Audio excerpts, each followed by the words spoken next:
প্রত্যেক দিনের মতো আজকেও পূবের আকাশে উকি দিয়েছে সূর্য। বাতাসে আজও ভেসে আসছে শুকনো খড়ের সেই চিরচেনা গন্ধ। গাভীটা মনের আনন্দে ঘাস খেয়ে যাচ্ছে, কিন্তু আপনি জানেন না যে বিষয়টা, সেটা হলো এই সাধারণ দৃশ্যের আড়ালে গাভীটার শরীরে চলছে এক অভূতপূর্ব রাসায়নিক প্রক্রিয়া। ঘাসের প্রতিটা টুকরা যাচ্ছে গাভীটার পেটে, সেখান থেকে শুরু হচ্ছে এক জৈবিক অভিযাত্রা, যার শেষ ফলাফল এক ফোঁটা দুধ।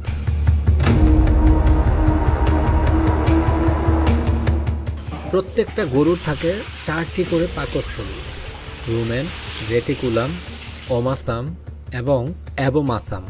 এখানে পাকস্থলী 4টার এক একটার এক এক ধরনের কাজ। গরু যে খাবারগুলো খায়, ঘাসগুলো খায়, এগুলো তার রুমনে জমা হয় এবং এটা হজম হওয়ার জন্য হাজার হাজার ব্যাকটেরিয়া কাজ করে। এই ব্যাকটেরিয়ার মাধ্যমে তৈরি হয় ফ্যাটি অ্যাসিড, প্রোটিন ও গ্লুকোজ।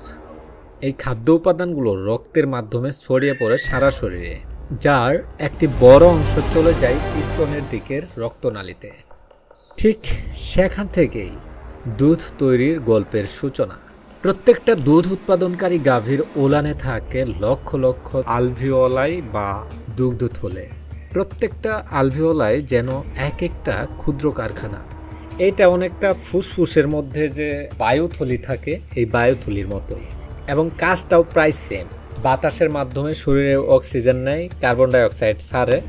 ঠিক তেমনি গরুর রক্ত থেকে দুধ তৈরির উপাদানগুলো সংগ্রহ করে এবং দুগ্ধনালীতে পাঠায়। এটা গিয়ে জমা হয় ক্ষুদ্র ক্ষুদ্র নালীতে, যেটা পরবর্তীতে মূল যে দুগ্ধনালী সেটার মাধ্যমে পাট দিয়ে বের হয়।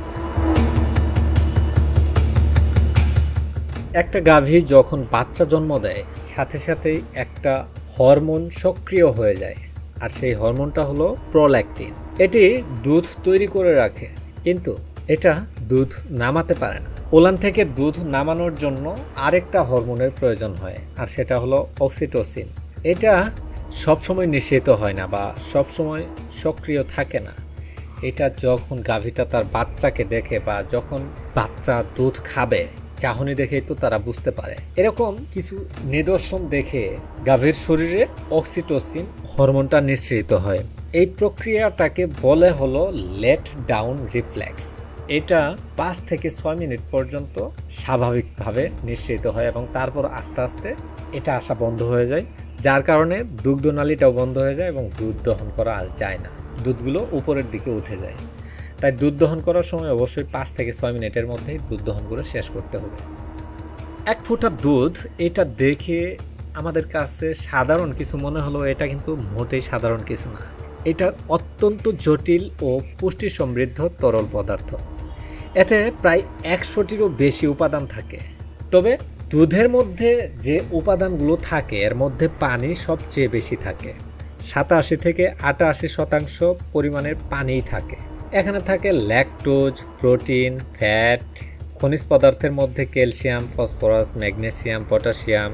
ভিটামিনের মধ্যে আছে ভিটামিন এ, ডি, বি12, বি2 ইত্যাদি। এতে আরও আছে এনজাইম, অ্যান্টিবডি ও হরমোন।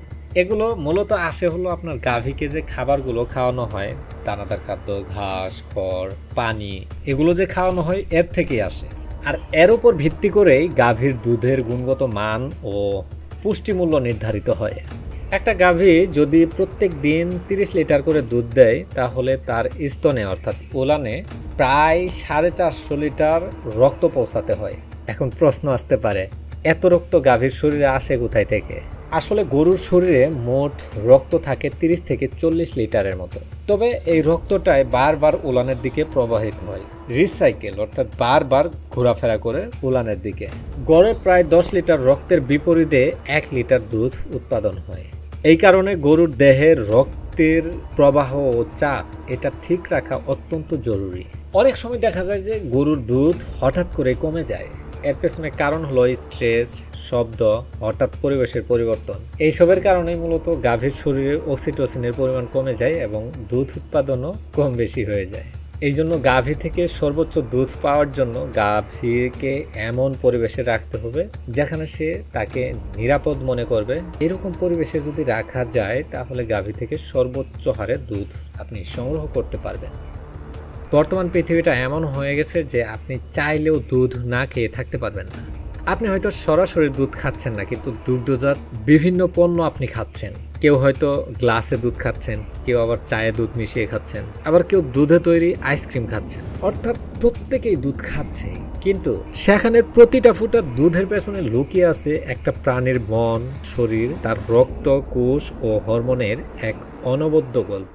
এটা শুধু দুধ নয়, এটা যত্ন, ভালোবাসা আর জীবনের মিশ্রণ। আর সেই কারণেই দুধকে বলা চলে একটি জীবন্ত শিল্প।